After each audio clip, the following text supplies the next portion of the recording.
Hello बच्चों, आज मैं स्टार्ट करने जा रहा हूँ सॉलिड स्टेट। तो सबसे पहले ये देखिए बच्चों कि सॉलिड क्या होता है। देखिए सॉलिड को कैरेक्टराइज करने के लिए बच्चों हमें 4 पॉइंट्स की ज़रूरत पड़ती है जो मैं आपको बताने जा रहा हूँ। तो यहाँ पे देखिए solid can B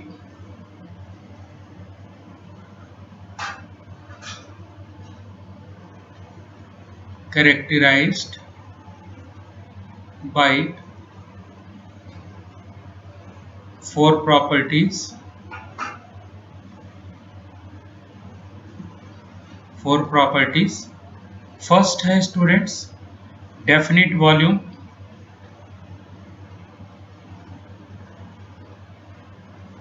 definite volume. Second है definite shape,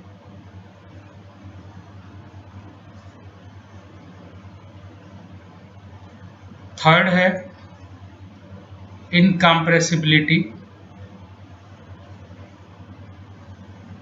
इनकम्प्रेसिबिलिटी, and the fourth one is rigidity. Fourth one is rigidity.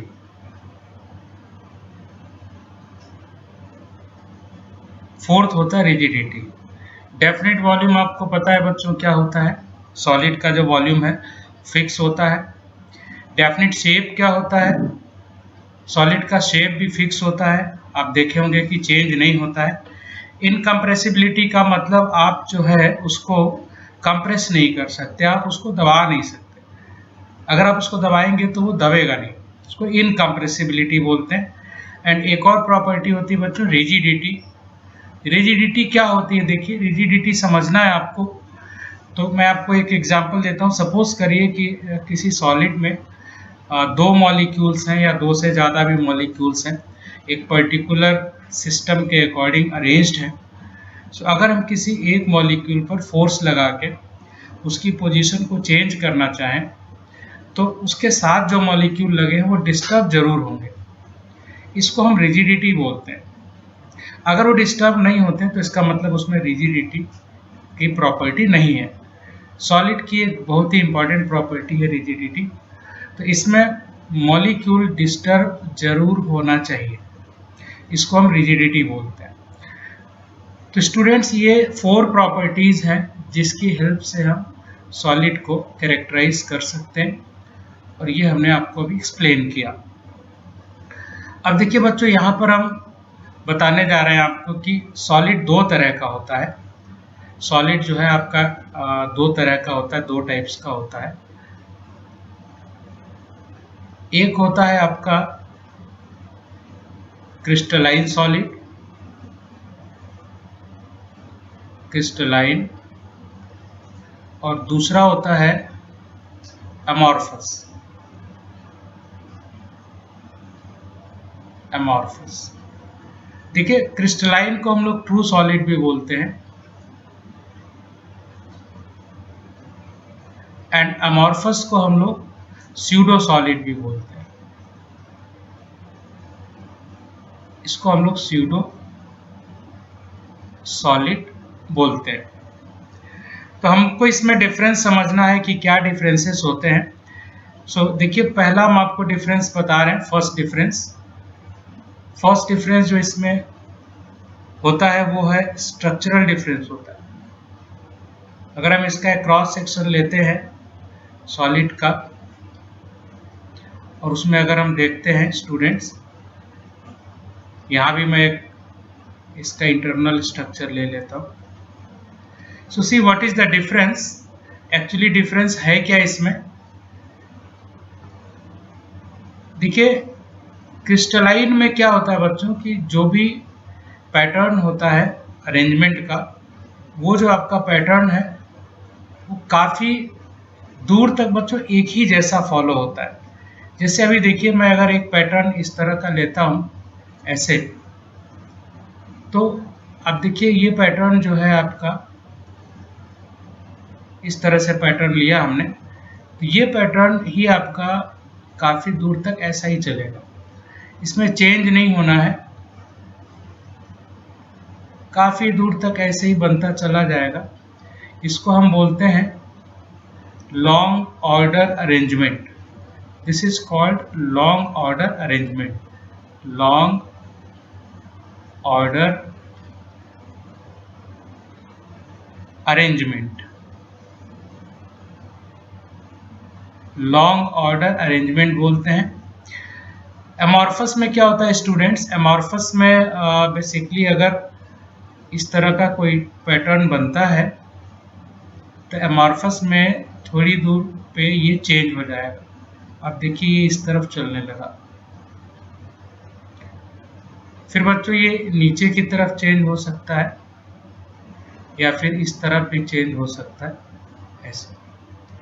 इसको हम बोलते हैं short order arrangement. It is the short order arrangement. तो स्टूडेंट्स पहला डिफरेंस आपको समझ में आ गया होगा। ये फर्स्ट डिफरेंस है यहाँ पर, और इसके बाद हम लोग अगला डिफरेंस यहाँ पे देखते हैं। इधर मैं कंटिन्यू कर रहा हूँ और एक मैं यहाँ पे, अब आप देखिए यहाँ पे सेकेंड डिफरेंस, दोनों में सेकेंड डिफरेंस क्या होता है? मेल्टिंग पॉइंट का डिफरेंस होता है। यहाँ पे इसका मेल्टिंग पॉइंट जो होता है शार्प मेल्टिंग पॉइंट होगा, एंड यहाँ पे melting point is not sharp, it's not sharp. कहने का ये मतलब है स्टूडेंट्स कि जो आपका क्रिस्टलाइन सॉलिड होता है इसका मेल्टिंग पॉइंट फिक्स होता है, शार्प होता है। एक पर्टिकुलर टेम्परेचर पर ही ये मेल्ट करेगा। सपोज करिए कि जो टेम्परेचर है अगर 150 डिग्री है तो 150 पे ये सडन लिक्विड हो जाएगा। ये 151 तक आप वेट नहीं करेंगे और ना ही उसके पहले ये मेल्ट करेगा। सो जो भी इसका मेल्टिंग पॉइंट है वो शार्प होगा। एमॉर्फस में या स्यूडो में क्या होता है? एमॉर्फस या स्यूडो में स्टूडेंट शार्प नहीं होता है, एक पर्टिकुलर रेंज में ये मेल्ट करता है, ये पर्टिकुलर रेंज में मेल्ट करता है स्टूडेंट्स। सो सपोज करो कि कोई आपका ग्लास ही ले लो, कोई ग्लास है जिसका जो मेल्टिंग पॉइंट है वो 350 डिग्री है, तो इट मे बी कि वो 349 पे स्टार्ट हो जाए मेल्टिंग और 352 तक वो धीरे धीरे मेल्ट करे, सडन मेल्ट नहीं करेगा। अब क्योंकि धीरे धीरे मेल्ट करता है इसलिए हमको स्टूडेंट्स उसको हम डिफरेंट डिफरेंट आर्टिकल्स में मोल्ड कर सकते हैं। आपको पता है कांच के बहुत सारे जो है बर्तन बनाए जाते हैं या और भी आर्टिकल्स बनाए जाते हैं, it is because of this property. So students third देखते हैं, थर्ड क्या डिफरेंस है, थर्ड डिफरेंस क्या है दोनों में। देखिए जो थर्ड डिफरेंस है वो ये है कि they produce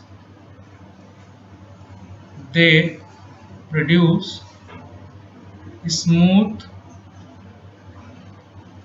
planes when cut or broken, when cut or broken. जो आपका ये क्रिस्टलाइन सॉलिड होता है ये स्टूडेंट्स जो है अगर आप इसको ब्रेक करते हैं या कट करते हैं तो जो प्लेन्स हैं स्मूथ होते हैं और एक पर्टिकुलर आपको मे बी सिस्टम दिखे या पैटर्न दिख सकता है, ठीक है। जबकि ये जो आपका एमॉर्फस है इसमें ऐसा नहीं होता है, इसमें ये शार्प एजेस प्रोड्यूस करते हैं, they produce sharp edges when broken or cut. Glass आपने देखा होगा उसके जो एजेस होते हैं काफ़ी शार्प होते हैं, ठीक है, तो वो इसी वजह से होते हैं क्योंकि ये इसकी प्रॉपर्टी होती है। सो ये भी एक रिमार्केबल डिफरेंस है। एंड फोर्थ पॉइंट की बात करेंगे स्टूडेंट्स हम लोग। फोर्थ देखिए, जो आपका क्रिस्टलाइन सॉलिड होता है, इसमें एक प्रॉपर्टी होती है, उसको हम बोलते हैं एनाइसोट्रॉपी। Anisotropy,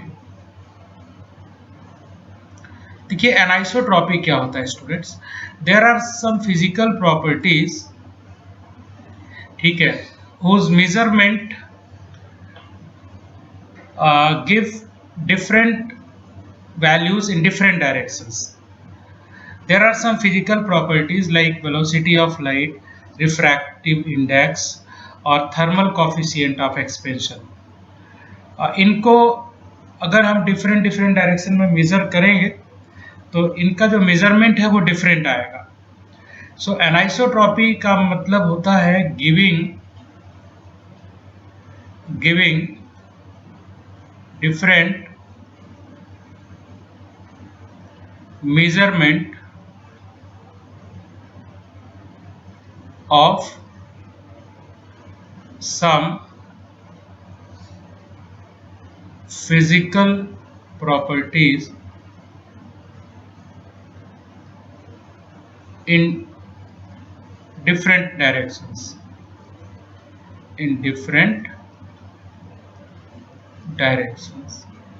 okay.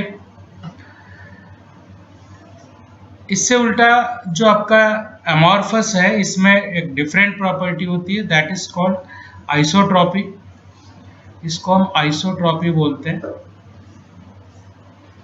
आइसोट्रॉपी का मतलब हुआ giving same measurement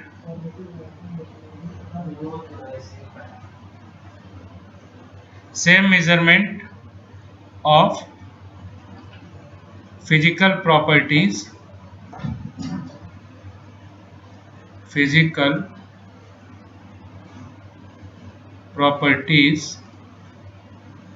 in all directions, correct. तो यहां से आप एग्जाम्पल से एक बार मैं इधर ही लिख दे रहा हूं। For example refractive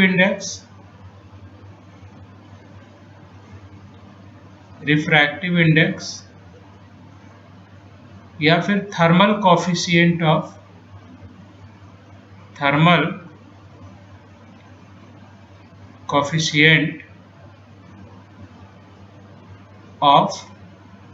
expansion, velocity of light etcetera, ठीक है। सो एनाइसोट्रॉपी क्या हुआ स्टूडेंट्स, ये देखिए एनाइसोट्रॉपी जो है, it's a giving different measurement values of some physical properties in different directions. This is called anisotropy. While isotropy is giving the same measurement values of physical properties in all directions. किसी भी direction में आप major करेंगे तो आपको क्या मिलेगा, जो है सेम वैल्यू मिलेगा। इसको हम क्या बोलते हैं, आइसोट्रॉपी बोलते हैं। मैं इसको एक्सप्लेन करता हूँ आपको एक बार कि ऐसा क्यों होता है। देखिए यहाँ पे हम एक काम करते हैं,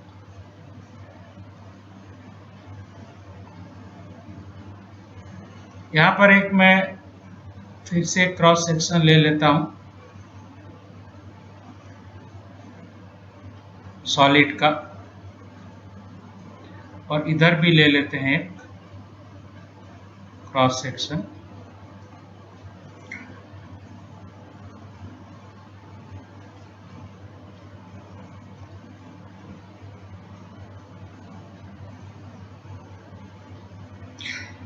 ऐसे देखिए यहाँ पर हम डिफरेंट टाइप के मॉलिक्यूल्स बनाते हैं।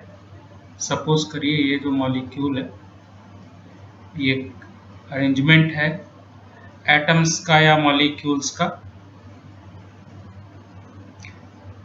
ये देखिए, इसके बाद स्टूडेंट्स इसमें हम सर्कल्स ले लेते हैं।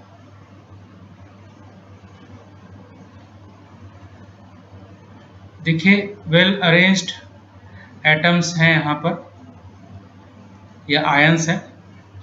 अब देखिए अगर हम यहाँ पे प्रॉपर्टीज को मेजर करना चाहते हैं इस डायरेक्शन में, ऐसे, so the property will be affected by the circle type molecules and definitely you will get different measurement. While if we measure along this direction, so इसमें स्टूडेंट्स क्या होगा, ऑब्वियसली जो प्रॉपर्टीज है उसको कौन अफेक्ट करेगा, दोनों ही मॉलिक्यूल्स अफेक्ट करेंगे, जो क्रॉस से बने हैं और जो सर्कल से बने हैं. Again we can measure the properties in this direction, ऐसे आप मेजर कर सकते हो. Again you will get different values, ठीक है, because this time it is affected only by the cross type of molecules, ठीक है. So this is called anisotropy and it's very clear. Now let's see the isotropy. Isotropy में क्या होता है students, देखिए molecules का अरेंजमेंट जो है कोई फिक्स पैटर्न नहीं होता, रैंडमली सब अरेंज्ड होते हैं. कोई भी मॉलिक्यूल इस तरह से देखिए ये अरेंजमेंट होगा, उसमें हमने सारे क्रॉस मॉलिक्यूल बना दिए हैं यहाँ पर, ठीक है. और अब इसके बीच में हम सर्कल टाइप के मॉलिक्यूल बनाते हैं, देखिए ये सब ऐसे बीच बीच में बन जाएंगे.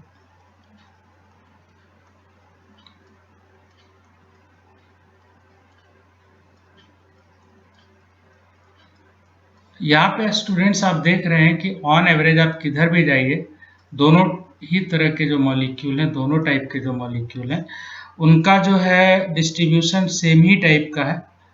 सो अगर आप ऑन एवरेज किसी भी डायरेक्शन में मेजरमेंट शो करते हैं, यहाँ पे मेजरमेंट फाइंड करते हैं किसी फिजिकल प्रॉपर्टीज का, तो आपको ऑन एवरेज हर तरफ सेम ही मिलेगा. देखिए किसी भी तरफ चले जाइए तो ऑन एवरेज सभी तरह के मॉलिक्यूल्स मिल रहे हैं इसमें. और अगर सभी तरह के मॉलिक्यूल्स मिल रहे हैं बच्चों, तो फिर ऑब्वियसली ये है कि ये सभी डायरेक्शन में क्या देगा, वैल्यूज जो है आपको सेम ही देगा, ठीक है. इस प्रॉपर्टी को हम लोग क्या बोलते हैं, इस प्रॉपर्टी को हम लोग बोलेंगे स्टूडेंट्स ये आइसोट्रॉपी है. सो आइसोट्रॉपी मतलब होता है कि giving the same measurement of different physical properties in all direction और इन एनी डायरेक्शन, ठीक है.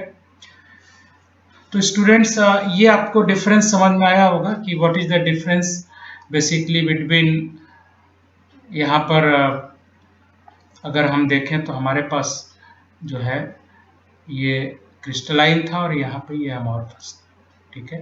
तो इनके बीच का जो डिफरेंस है आपको समझ में आ गया होगा. अब हम लोग बात करेंगे डिफरेंट टाइप्स ऑफ सॉलिड्स की. सॉलिड्स का जो है अकॉर्डिंग टू देयर कंपोजिशन कितने टाइप का ये जो है आपका होता है. सो स्टूडेंट्स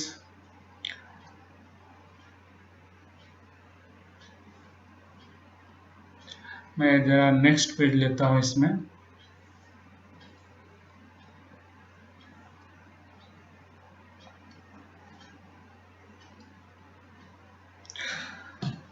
और ये मैं आपको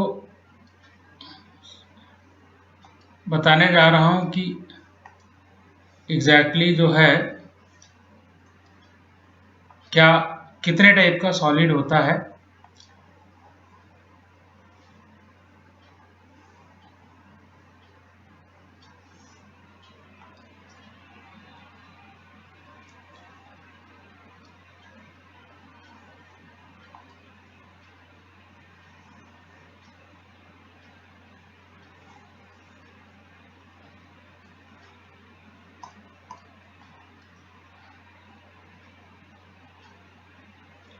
बच्चों आपके सामने एक ये टेबल दिखाई पड़ रहा है, तो इसमें देखिए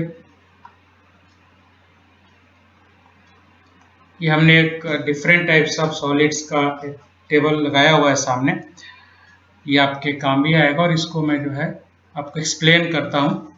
देखो यहाँ पे जो डिफरेंट टाइप्स ऑफ सॉलिड्स है स्टूडेंट्स, वो आपका डिपेंड्स अपॉन कि किस टाइप का उसके अंदर जो है बॉन्डिंग है या इंटरमॉलिक्यूलर फोर्स किस तरह का है. तो आप देखिए यहाँ पर जो टाइप्स ऑफ सॉलिड्स है स्टूडेंट्स, यहाँ पर ये इसको जो है डिवाइड किया गया है मेनली पहले थ्री टाइप्स में मेनली. पहला है मॉलिक्यूलर सॉलिड, दूसरा है आयनिक सॉलिड एंड तीसरा है मेटालिक सॉलिड्स. बेसिक लेवल पे 3 टाइप्स में डिवाइड किया गया है, molecular solid, ionic solids and metallic solids. So यहाँ पर देखो स्टूडेंट्स, जो आपका मॉलिक्यूलर सॉलिड है उसके भी 3 पार्ट्स हैं। The first is non polar, second is polar, third is hydrogen bonded. So सबसे पहले देखिए नॉन पोलर। नॉन पोलर मतलब कि मॉलिक्यूल में कोई चार्ज नहीं होता, कोई भी प्लस माइनस का चार्ज नहीं होता है, तो उसको हम बोलते हैं नॉन पोलर।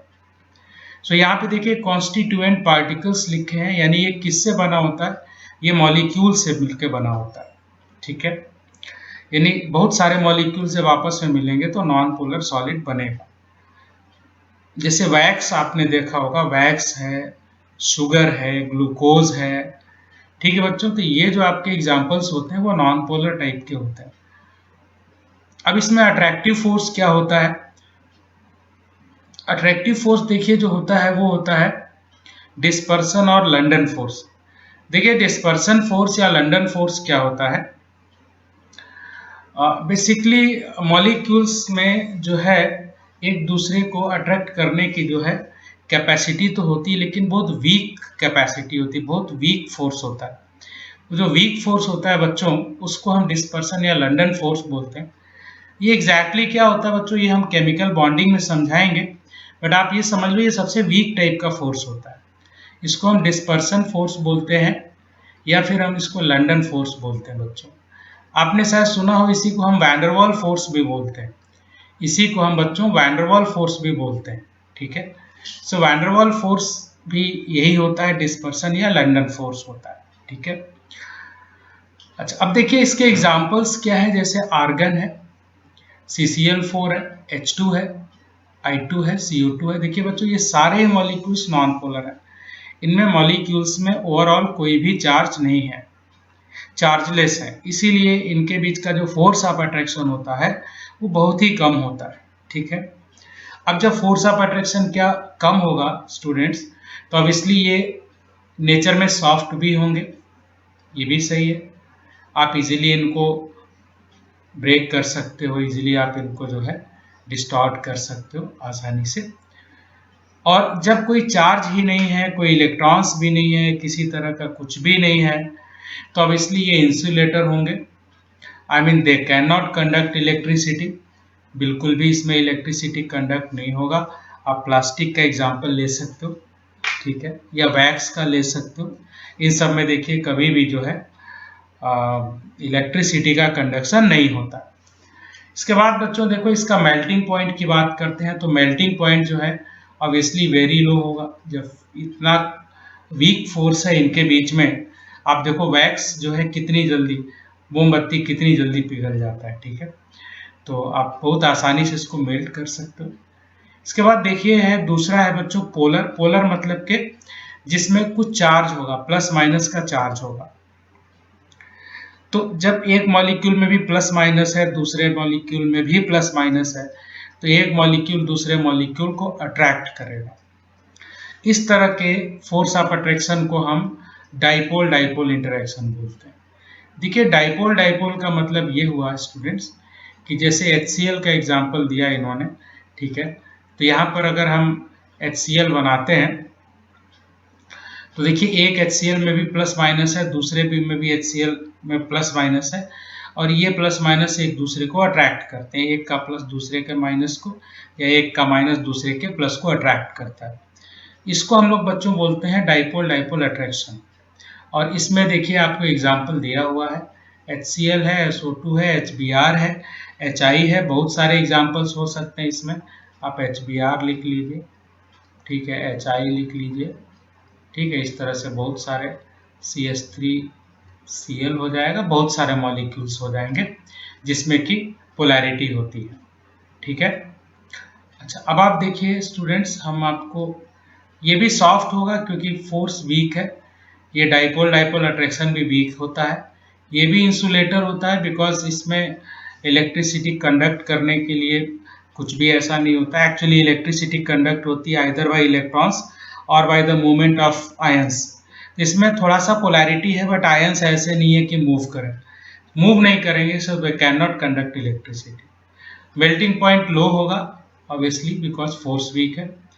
हाइड्रोजन बॉन्डिंग की बात करते हैं। हाइड्रोजन बॉन्डिंग अगर आपको याद है तो ये जो बॉन्ड बनता है ये H हाइड्रोजन के बीच और highly electronegative elements fluorine, oxygen या नाइट्रोजन के बीच में बनता है। जैसे कि वाटर में एक मॉलिक्यूल का हाइड्रोजन ले लो जिसमें थोड़ा सा प्लस होता है, दूसरे मॉलिक्यूल का ऑक्सीजन ले लीजिए जिसमें थोड़ा सा माइनस होता है, जिस पर इनके बीच अट्रैक्शन होगा और ये अट्रैक्शन ही बच्चों हाइड्रोजन बॉन्ड होता है। ठीक है, आप लोगों ने 11th में पढ़ा होगा इसको। तो हाइड्रोजन बॉन्ड भी बच्चों कंपैरेटिवली तो स्ट्रांग है, ये सबसे it's a strongest one. Hydrogen bond सबसे स्ट्रांग है, उससे कम डाइपोल है और सबसे कम डिस्पर्सन या लंडन फोर्स है। ठीक है, सो हाइड्रोजन बॉन्ड आपका इसमें वाटर के मॉलिक्यूल्स देखिए एसोसिएटेड होते हैं एक दूसरे से, आइस में या लिक्विड में आप देख सकते हो। लिक्विड में भी वाटर के बीच हाइड्रोजन बॉन्ड होता है और आइस में भी होता है, और हार्ड होता है, आइस तो हार्ड होगा ही, आपको पता है। इंसुलेटर है, अगेन मैं बताऊं इसलिए इंसुलेटर है कि जो इलेक्ट्रिसिटी का बच्चों कंडक्शन होता है वो आइदर होता है due to movement of electrons और due to movement of ions, और इसमें ऐसा नहीं होता है। ठीक है, तो ये भी इंसुलेटर है और इसका भी मेल्टिंग पॉइंट लो होगा। ओके, अब आते हैं आयनिक सॉलिड में। आयनिक सॉलिड में कॉन्स्टिट्यूएंट पार्टिकल्स क्या होते हैं बच्चों? आयंस होते हैं। जैसे सोडियम क्लोराइड में सोडियम आयन होगा और क्लोराइड होगा, MgO में Mg प्लस प्लस होगा और O माइनस माइनस होगा। तो इसके जो कॉन्स्टिट्यूएंट पार्टिकल्स होते हैं बच्चों वो आयंस होते हैं। तो आयंस इसमें आपको दिखाई देंगे। अच्छा, अट्रैक्शन फोर्स क्या होता है? Coulomb's electrostatic force of attraction होता है।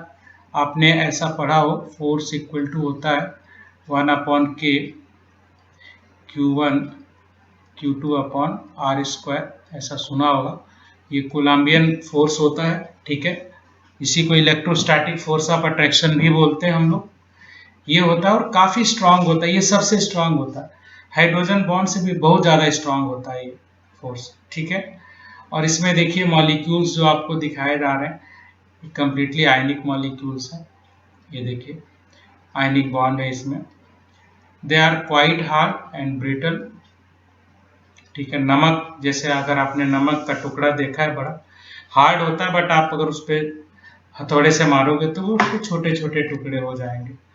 एंड दीज आर, जैसे इलेक्ट्रिकल कंडक्टिविटी की बात करेंगे तो इसमें अगर हम इलेक्ट्रिकल कंडक्टिविटी की बात करेंगे तो they are insulators when they are solids. देखिए insulators in solid, because in solid में उनमें आयंस तो प्रेजेंट है बट वो आयंस मूव नहीं कर सकते बच्चों। और देखिए जब तक मूव नहीं करेंगे इलेक्ट्रिसिटी कंडक्ट होगी नहीं उसमें। ठीक है, बट जब आप उसको मेल्ट कर दोगे, but conductors in molten state, molten state में कंडक्टर होंगे। मोल्टेन मतलब पिघल जाएगा अगर वो, तो आयंस क्या होंगे बच्चों? मूव कर सकते हैं एक जगह से दूसरी जगह पर। ठीक है, तो मोल्टेन स्टेट में या एक्वस सोल्यूशन में भी वो इलेक्ट्रिसिटी कंडक्ट करेंगे, बिकॉज एक्वस में भी आयंस जो है दूर दूर हो जाते हैं और वो मूव करते हैं। तो मोल्टेन स्टेट में या सॉल्यूशन में ये इलेक्ट्रिसिटी इसलिए कंडक्ट करते हैं because they can move from one place to other place. और मेल्टिंग पॉइंट हाई होगा स्टूडेंट्स, क्योंकि इलेक्ट्रोस्टैटिक फोर्स ऑफ अट्रैक्शन जो है बहुत स्ट्रांग होता है। ठीक है, अब देखिए हमारे पास तीसरे तरह का सॉलिड आ गया है, इसको हम मेटालिक सॉलिड्स बोलते हैं। इसमें पॉजिटिव आयंस होता है इन अ सी ऑफ डीलोकलाइज्ड इलेक्ट्रॉन्स। ठीक है, बहुत सारे इलेक्ट्रॉन्स होते हैं और उन इलेक्ट्रॉन्स के बीच में जो पॉजिटिव आयंस होते हैं, एक्चुअली क्या होता है बच्चों, ये मेटल्स में मिलता है।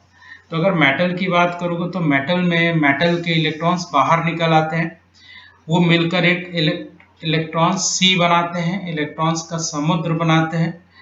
और उस समुद्र में वो मेटल आयंस जिनसे कि ये इलेक्ट्रॉन निकले होते हैं, now they are converted to cations. Like sodium metal में सोडियम आयन, आयरन मेटल में आयरन Fe2 प्लस और Fe3 plus, and they are basically dipped और present in sea of electrons.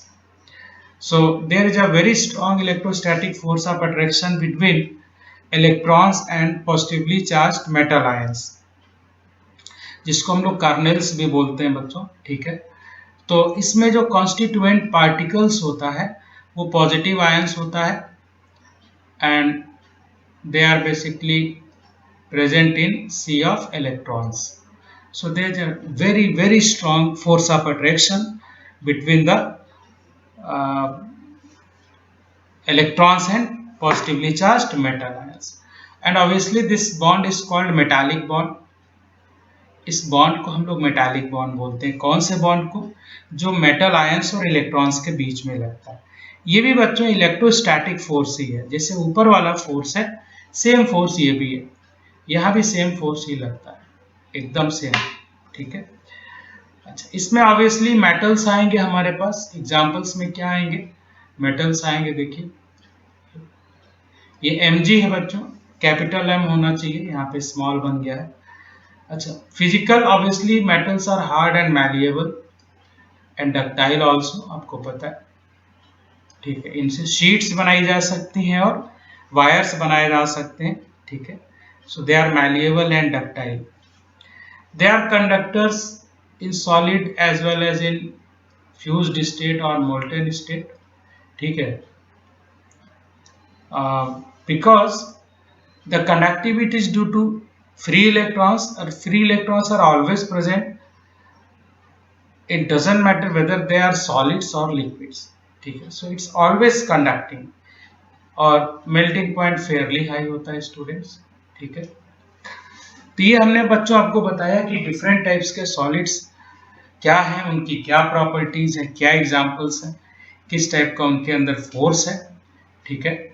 इसको आप याद रखिएगा, इस पे छोटे छोटे ऑब्जेक्टिव क्वेश्चंस आते हैं, शॉर्ट टाइप्स क्वेश्चंस भी आते हैं बोर्ड में, ठीक है। सो ओके बच्चों, बाकी नेक्स्ट लेक्चर में